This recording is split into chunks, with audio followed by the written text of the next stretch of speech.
Hello, good evening. As Edinburgh's New Year Festival gets underway, organisers say the events will not be affected by severe weather. However, security is being stepped up with record numbers of armed police on the streets. Graham Stewart reports. From Shetland to the heart of the capital, young Vikings taking centre stage at tonight's torchlight procession.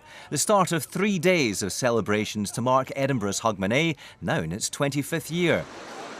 This year will see the tightest ever security operation, with record numbers of armed police, more road closures and anti-terror barriers. I've considered it appropriate and proportionate to deploy armed officers more overtly.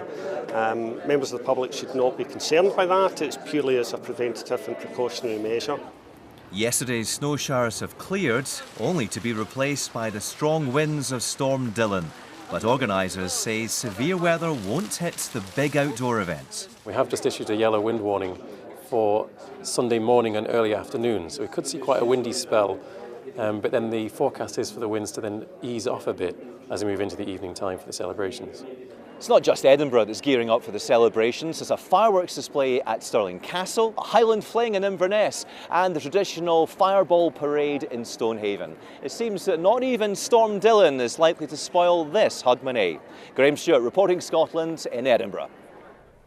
Police have confirmed they're treating the death of a woman in the Scottish borders on Boxing Day as murder. She's now been formally identified as 48-year-old Pauline Coburn from Kelso.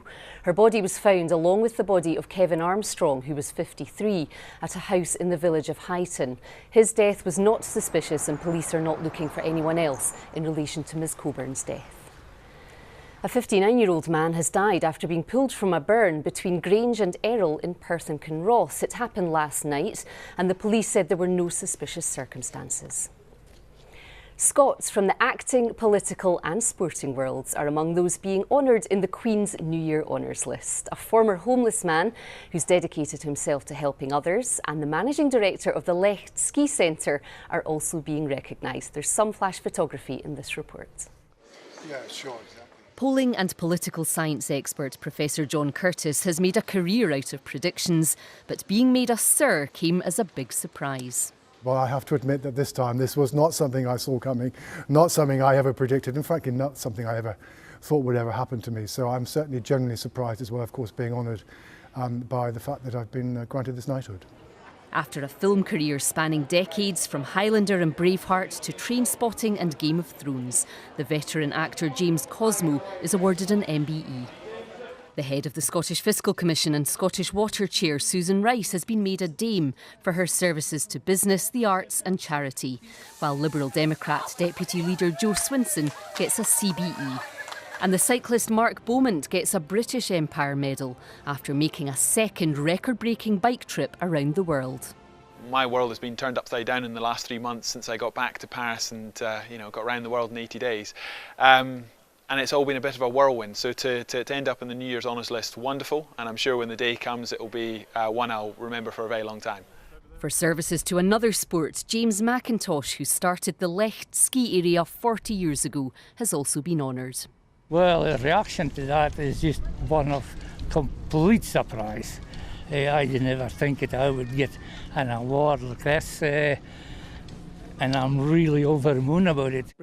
Former Church of Scotland moderator, the Very Reverend Ian Torrance, has been knighted. David Duke, who founded Street Soccer Scotland after being homeless himself, gets an MBE. And among the local heroes being recognised are 95-year-old Orkney charity worker Margaret Jameson. Football and Celtic hosted Rangers in a Premiership Old Firm derby, which ended in a goalless draw. Celtic's best chance came right at the end of the first half, but Scott Sinclair shot just wide. Rangers also had opportunities, but Celtic goalkeeper Craig Gordon was on top form, saving a second-half header from Alfredo Morelos. There were 5 other Premiership matches today. Second-placed Aberdeen drew at home to Hearts, and Partick Thistle moved off the bottom by beating Ross County. Rugby and the second match of the 1872 World Cup between Glasgow and Edinburgh was halted and the Scotstoun Stadium was evacuated after a fire alarm went off. Play resumed and Glasgow won the tie 17-0. The third match between the teams in April will decide who wins the cup. To Stromness now, two rival teams have been training hard for tomorrow's revival of an old street game called the Yule Log. A variation on a tug of war, the competitors will try to drag the 400-kilogram log to one end of the Orkney town or the other. It's around 80 years since it was last played. Over to Judith now for the weather. Good evening. A rather tempestuous end to the year as Storm Dylan is already starting to wind itself out to the east of Ireland. It's going to transfer across Ireland in towards us during the early hours, bringing rain but also widespread gales and indeed severe gales. It's the southern flank of that low that's going to cause us the trouble with an amber warning in force. It's the second tier of warning from the Met Office, so be prepared for travel disruption. Very difficult driving conditions as well. So we're looking at those high winds kicking in during the early hours of tomorrow and first thing tomorrow morning as well.